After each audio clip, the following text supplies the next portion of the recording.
হামসাফার, তুই বন্ধু হয়ে আমার সাথে বিশ্বাসঘাতকতা করলি। সাদা কুকুর, তুই বেঁধে খুব ভুল করলি। তুই আমাদের গায়ে আগে হাত তুললি কেন বে? তুই এমএলএ সাহেব আসবে, সে যা ফয়সালা করবে তারপর তোকে এখান থেকে ছাড়া হবে, তাই নাকি? আমার জীবন থেকে প্রিয়ঙ্কাকে সরানোর পেছনে সম্পূর্ণ তোর হাত আছে।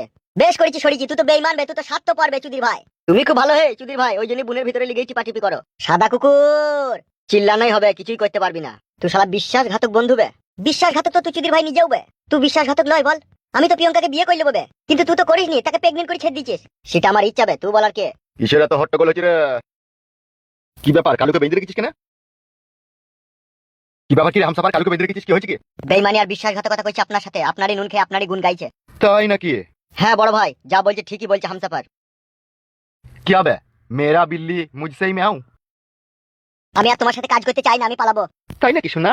তুই মনে হয় ঘুমের ঘরে স্বপ্ন দেখেছিস। আমি এখানে থাকবো না, আর এটা স্বপ্ন নয়, এটা সত্যি। হামসাফার, জি বড় ভাই। আমার পুরনো গোডাউনে এই সুরের বাচ্চাকে সিল করে দে। ঠিক আছে বস, তাই হবে।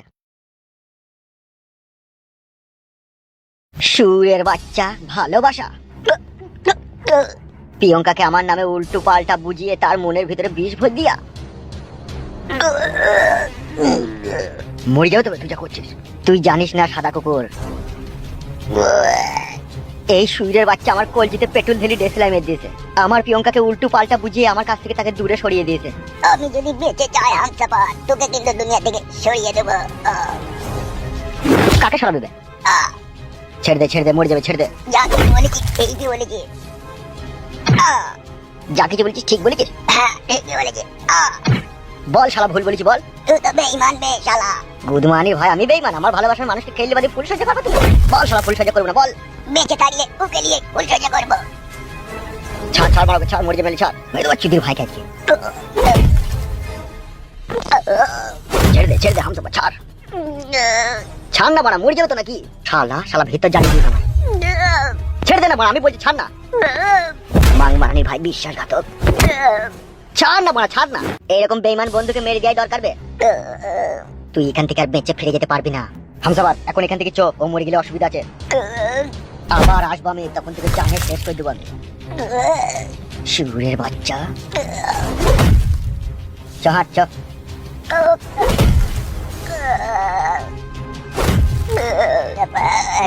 তোকে আমি ছাড়বো না। বাবা যদি এই সংসারে না থাকতো, এই সংসারটা যে কি অবস্থা হতো সেটা আমরাই বুঝতে পারছি। কাঁচের গ্লাসের মতো ভেঙে টুকরো টুকরো হয়ে যেত। তুমি চলে যাওয়ার পর আমাদের জীবনে যে কি কষ্ট এসেছিল সেটা আমরাই জানি। সত্যি করে বল, বিশাল কষ্ট পেয়ে যাবো। সেই সব দিনগুলো মনে পড়লে বুকের ভিতরটা কিরকম কেঁপে ওঠে আমার। আসলে ভালোবাসাটা এমনই একটা জিনিস না বউ, খালি ঘরের ভিতরে খালি সুড়ি দেয়। কি বললে? ওই ভালোবাসাটা গো, যখন ওই আমি ওই এমএলএ এর বউকে ভালোবেসে ফেলেছিলাম না, তখনই খালি আমার ওইটা মনে হইতো। কি মনে হইতো তখন? বলবো বউ, রাগ করবো না তো? কি আর রাগ করবো বলো? বলছি দেখো। বললো গো বললো। ওই এমএলএ এর বউকে যখন আমি ভালোবেসে ফেলেছিলাম না, তখন ওকে আমি সব জায়গাতেই দেখতে পেতাম। আর খাটতে মনে হইতো ওই আমার জীবনের নিঃশ্বাস। ওকে ছাড়া নিঃশ্বাস বন্ধ হয়ে যাবে। মন খারাপ করছি না তো বউ, বলছি বললে? মন খারাপ করিনি, যতই তোমাকে দেখছি ততই আমার আশ্চর্য লাগছে। হ্যাঁ তাইলে আর বলবো না। তোমার মন খারাপ করে দিতে আমার কোনো লাভ নাই বলো। পুরুষ মানুষের মন বোঝা বড় মুশকিল। বাড়িতে আছিস রে চঞ্চল? বাবা মাঠে গেছে গো ছোট কাকা। কিছু বলবো নাকি কাকা? হ্যাঁ, তো বাবার সাথে এটা কথা ছিল। তাহলে বাবাকে আমি ডেকে আনবো কাকা? হ্যাঁ, ডেকে তো আনতে হবে, একটা দরকারি কথা আছে। বেশ ঠিক আছে, তুমি বসো, আমি এখনই ডেকে আনছি, বাবা মাঠে আছে। বেশ যা, তাড়াতাড়ি আসবি।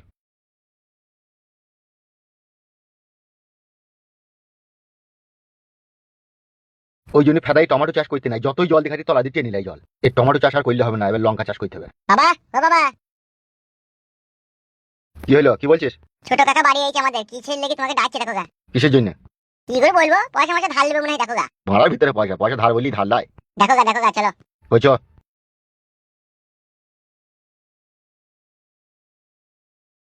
কি আর বলবো বৌদি তোমাকে, আমার পুরা কপাল জানো তো। সে তো সবই বুঝতে পারছি ভাই, কিন্তু কি আর করবা বলো। সেও তো শিয়ানা মেয়ে, তাকে যদি তুমি দু কথা বলো, সে ভরম করে যদি গলায় দড়ি দিয়ে দেয়, আত্মহত্যা করে। সেই ভয়েই আমি কিছু বলি না জানো বৌদি, না হলে ও যা কাজ করেছিল অন্য বাবা হইলি না, ওকে গলায় কলসি বেঁধে গঙ্গায় ডুবি মারতো। তুমি আর দেরি করো না ভাই, এবার দেখে শুনে মেয়েটার বিয়ে দিয়ে দাও গা। সেই জন্যই তো বৌদি বড় ভাইয়ের সাথে কথা বলতে এলাম। ওই দেখো আসছে। কি ব্যাপার, কি রে, কি হয়েছে কি? শোন, তুই যার জন্য এসেছিস সেটা কিন্তু এখন এই মুহূর্তে আমার কাছে নেই। কি নেই তোমার কাছে? তুই তো টাকা নিতে এসেছিস নাকি আমার কাছে? কি আর বলবো ভাই তোমাকে, এখন চাষবাস করি, সমস্ত টাকা শেষ, আমার কাছে কিচ্ছু নাই এখন। আমি তোমাকে বললাম তোমার কাছে আমি টাকা নিতে এলাম, তুমি টাকার কথা বলছো, তাহলে কি করতে এলি বল? আমি এসেছি প্রিয়ঙ্কার বিয়ের ব্যাপারে একটু কথা বলতে। বল কি বলবি? বলতেও খারাপ লাগছে, না বললেও কোনো উপায় নাই ভাই। তা বল না কি বল। কথা হচ্ছে আমার যে জমাই হবে না তাকে দু চারটি লোক ধৈর্য গেছে। ধৈর্য গেছে কে? কাকে? প্রিয়ঙ্কার সাথে যেই ছেলেটার বিয়ে হবে সেই ছেলেটাকে কে ধৈর্য গেছে? প্রিয়ঙ্কা তো এখন বলছে এমএলএ সাহেবের লোকজন এসে তাকে তুললি গেছে। তাই নাকি? এ তো মহা সমস্যার কথা শোনালি তো। সেই জন্যই আমি তোর কাছে এলাম, যেমন করে হোক ছেলেটাকে ছাড়িয়ে আনার ব্যবস্থা তো করতে হবে, নাহলে আমার মেয়েটার বিয়ে হবে কার সাথে? মেন সমস্যা হচ্ছে এমএলএ সাহেব একটা ডেঞ্জার লোক, আর সেই লোকের কাছ থেকে অত সহজে ওই ছেলেটাকে ছাড়িয়ে আনা সম্ভব নয়। তাইলে এখন কি করবো রে? সেই জন্যই তো তোর কাছে এলাম। কি হলো? কি চিন্তা ভাবনা করছিস? আমি একটা কথা বলবো ভাই তোমাকে। বলো, কি বলবে বৌদি? শোনো, এখন হুট করে কিছু করতে যেও না, ঠিক আছে? তুমিও ফেসে যাবে, তোমার দাদাও ফেসে যাবে। 2-4 দিন যেতে দাও, কি কদর হয়েছে ভালো করে জিনিসটা দেখো, বুঝো, তারপরে তুমি যা ভালো বুঝবে তাই করবে। আমারও সেটাই মনে হচ্ছে রে। তাইলে এখন দিন পাঁচেক চুপচাপ দেখি নাকি কি কদর হচ্ছে। হ্যাঁ সেটাই দেখ। বেশ ঠিক আছে, থাক তাহলে আমি চললাম। বলছি 4টি মুড়ি খাবি? তা খেয়ে যা। না না, আমি বাড়ি থেকে খেয়ে এসেছি, তুই খেয়ে নিস। শালা ওই একটা লোকের জন্য সবাই কষ্ট পেয়েছে। বাবা শুনছো? কি বলো? ভাত খেয়ে লাগাইছো? চলো।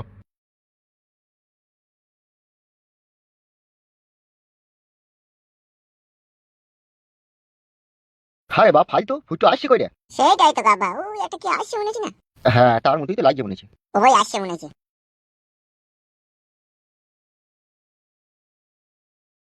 এত দেরি হলো কি ব্যাপার? তোমার লেগে কখন থেকে অপেক্ষা করছি। বাবাকে মাঠে ডাকতে গেছিলাম বলে দেরি হয়ে গেল। তাহলে এবার বলো আমরা কি করবো? এবার কিন্তু যা কিছু করতে হবে কোনো চিন্তা ভাবনা করে করলে হবে না, হারাম দুরুম করে দিতে হবে। কি হারাম দুরুম করে দিতে হবে? কাকা তুমি শোনো একটা কথা, বল, কি বলবি? একটু কাছে সরে এসো, দেয়ালেরও কান আছে। বল, কি বলতে চাচ্ছিস বল। কথা হচ্ছে এমএলএ সাহেবকে সরিয়ে দিতে গেলে পারে, আর ফালতুর বউকে ওখান থেকে বাই করে আনতে গেলে একটা ছোট পারানি প্ল্যান করতে হবে। কি প্ল্যান? প্ল্যান হচ্ছে কাঁটা দিয়ে কাঁটা তুলতে হবে। সেটা কিরকম? সবার আগে আমাদেরকে একটা ভালো মেয়েকে পয়সা দিয়ে ভাড়া করতে হবে। মেয়ে ভাড়া করে কি হবে বে? ফালতু রে, তুই যদি বুদ্ধি থাকতো তাহলে তো হয়েই যেত। সব বুদ্ধি ছিল তো আমার, তুই কি বুদ্ধি জ্ঞান আমার সব হারিয়ে গেছে। তুই কি বলতে চাচ্ছিস কি? ভালো করে আমাকে বল না ব্যাপারটা। আমি তোমাদেরকে আগেই কি বলেছিলাম যে আমার প্ল্যান অনুযায়ী যদি কাজ করে তাহলে আমি ফালতুর বউকে বাই করে এনে দেবো এখান থেকে, বলেছিলাম তো? হ্যাঁ তা তো বলেছিলি। তাহলে প্ল্যানটা আমি দিচ্ছি তো। তা বল, কি বলবি? এক কাজ করো, ফালতুকে আমার সাথে নিয়ে এসো। কোথায় যাবি? কোথা তুই? আসতে বললাম এসো, বেশি না বকে। চালাতে চালাতে আব্বা।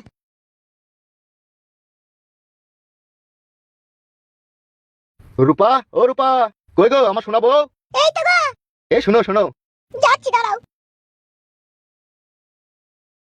কি হইলো আজকে আমার ভাতারকে এত খুশি খুশি লাগছে কেন? আজকে এত খুশি খুশি লাগছে, নিশ্চয়ই একটা এমএলএ কোটা ঘরের টাকা সরিয়ে দিছো। দূর বাল, আমার ওই সব লয়। তাইলে এত খুশি খুশি লাগে? তোমাকে ওই বাড়ি নিয়ে যাওয়ার জন্য নিতে এলাম। তোমার বউ পাকান বেগম মেনে নিয়েছে তাহলে? হ্যাঁ মেনে নিয়েছে। না মেনে কি কোনো উপায় আছে বলো? তাড়াতাড়ি আমার সাথে চলো, আর দেরি করো না, এই সুযোগ। হাড়ি পতি লাগুনা জামা কাপড়গুলো ওগুলো কি হবে? ওগুলো গোছ করে লিখতে হবে না? এখন ওগুলো ওখানে থাক, আমি হামসাপাড়া সাদা কুকুরকে দিয়ে ওগুলো এই বাড়ি নিয়ে আসার ব্যবস্থা করে নেবো। তুমি চলো তাড়াতাড়ি। এই অবস্থাতেই চলে যাবে? একটু সাজগুজ করব না? ওগুলো ও বাড়ি থেকেই হবে, তুমি তাড়াতাড়ি এসো। বেশ ঠিক আছে, চলো। হ্যাঁ এসো।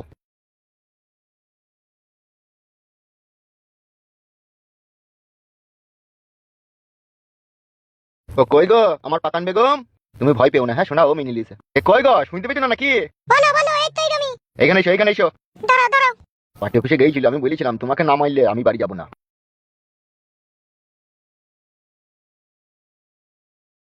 সত্যি সত্যি তুমি বাড়ি নিয়ে চলে এলে? হ্যাঁ নিয়ে আসলাম, তুমি রাজি হলেই বলেই তো নিয়ে আসলাম। ও, আমি রাজি হয়েছিলাম। তাহলে সত্যি তুমি আমার সতীনকে আমার ঘরে ভরলে? সে কি পাকান বেগম, আমি তো এরকম আশা করিনি তোমার কাছ থেকে তুমি ওকে সতীন বলে ডাকবে। তুমি তো মেনে নিয়েছো, তাহলে আর সতীন ফতিন ওসব কি কথা হচ্ছে? তাহলেও ওর সাথে আমার সম্পর্কটা তো সেই সতীনেরই। সতীন বলার দরকার নেই তোমার, নিজের বোন ভাবলেই হবে। হ্যাঁ তা তো ভাবতেই হবে, তুমি এখন ওকে বিয়ে করেছো, ওকে তো বোন কেন আরো অনেক কিছুই ভাবতে হবে। আমার এই বউ খুব ভালো মেয়ে, ও কিন্তু ঝগড়া ঝামেলা অশান্তি একবারই পছন্দ করে না, বুঝলি তো? আর আমি আমি ভালো নই বলো? তুই তো ভালো বটেই, তোর মতো ভালো মেয়ে এই জগতে আর দুটো নাই। তুই আমার ভালো বউ বলেই তো আমার দ্বিতীয় বউকে মেনে নিলি। শোনা বউ আমার, শোনো শোনো, এইদিকে একবার তাকাও। শোনো পাকান বেগম, একটা কথা, দুদিনের এই দুনিয়া, আজ আছি কাল থাকবো না। তাই বলছি আমার শোনা বউ, ঝগড়া ঝামেলা অশান্তি করো না, হ্যাঁ বউ। তার কারণ হচ্ছে এও তো স্বামীর ঘর ছেড়ে এসেছে বলো আমার কাছে একটু সুখের আশায়। তাই বলছি তোমাকে শোনা বউ, ওকে কোনো সময় একটু গালগালাজি দিবা না, হ্যাঁ বউ। সত্যি কি ভাগ্য আমার, তোমার মতো এরকম স্বামী অনেক জীবনে পুণ্য করার পরেই পাওয়া যায়। জানি না কি যে পুণ্য করেছিলাম আমি, তাই ভাগ্যে গেলে তোমার মতো স্বামী পেয়েছি। বলছি শোনা বউ, অপমান করছো না তো আবার? কি আর অপমান করব তোমাকে? অপমান বোধ কি তোমার আছে? তুমি তো সেই মানুষ, 90 জুতো মারলেও তুমি অপমান হও নাকি তাই আমার সন্দেহ। আর টাইমতে টাইমতে যদি তোমার জামার বোতামগুলোও ছিঁড়ে যায় তাও তুমি বলবে জামার সুতোগুলো পচে গিয়েছিল। তুমি তো সেই মানুষ, তোমাকে আর কি অপমান করব? এই শুনছো শোনা বউ আমার, বউ আমাকে অপমান করবে না, বুঝতে পেরেছো তো? তুমি এখানে থাকো, আমার বউ তোমাকে শোবার ঘর আর থাকার ঘর দেখিয়ে দিচ্ছে। তুমি কোথায় যাবে? আমি চট করে যাবো আর লগিনের দোকান থেকে গরম 500 জিলিপি লিচু লাইবো। আমার এই সোনা বউকে তুমি থাকার ঘরটা দেখিয়ে দাও। তোমাকে ও সবকিছু বুঝিয়ে আর দেখিয়ে দিচ্ছে, ঠিক আছে? আমি যাবো, এখনই আসবো। হ্যাঁ বউ। বেশ ঠিক আছে, যাও।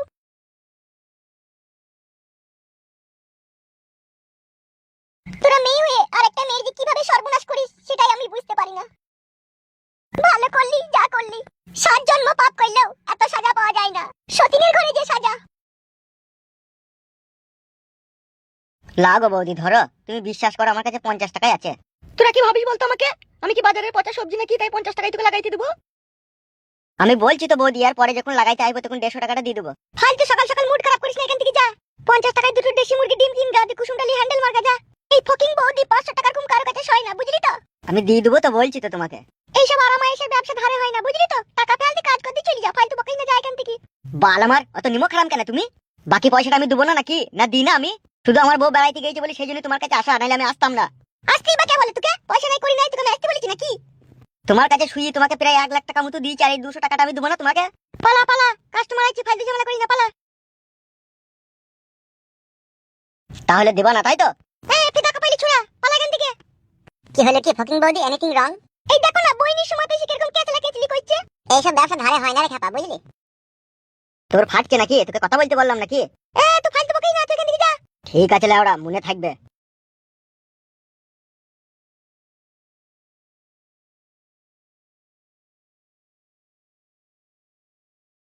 এতদিন তুমি কোথায় ছিলে? আসনি ফুটো? কেরালা গিয়েছিলাম ঢালাইয়ের কাজে। ও, তাহলে তো খুব পয়সা কামিয়ে নিয়েছো ওখান থেকে। মাংমানি ভাই, কি মিষ্টি কথা রে। কাজ সেরকম পাইনি তো, লোকের বিশাল চাপ। তোমরা কি তিনজনে করবে নাকি? আজকে আর করবো না, পরে একদিন করবো, কিন্তু এখন একটা বিশেষ কাজের জন্য তোমার কাছে এসেছি। আমার কাছে বিশেষ কাজের জন্য এসেছো? কিন্তু কাজটা কি ফুটো? কাজটা খুব ছোট কাজ, তোমাকে করতে হবে। এর জন্য কিন্তু তোমাকে অনেক টাকা দেওয়া হবে। কিন্তু কাজটা কি? কাজটা হচ্ছে একটা লোককে মদের সাথে বিষ খাইতে হবে। আমি পারবো না ফুটো। আমি খারাপ মেয়ে হতে পারি, কিন্তু মানুষকে মারতে পারবো না। এইসব কাজ আমার দ্বারাই হবে না ফুটো। তোমরা তিনজন চাইলে আমাকে উল্টি পাল্টি ফিরিতে করে এখান থেকে যেতে পারো, কিন্তু আমি কাউকে মারতে পারবো না। শোনো ফকিং বৌদি, ভালো মানুষকে মারতে বলিনি তো তোমাকে, একটা খারাপ মানুষকে মারতে বলছি। আমি পারবো না গো ফুটো, তুমি মাফ করো আমাকে। দেখো ফকিং বৌদি, আমার কথাটা শোনো।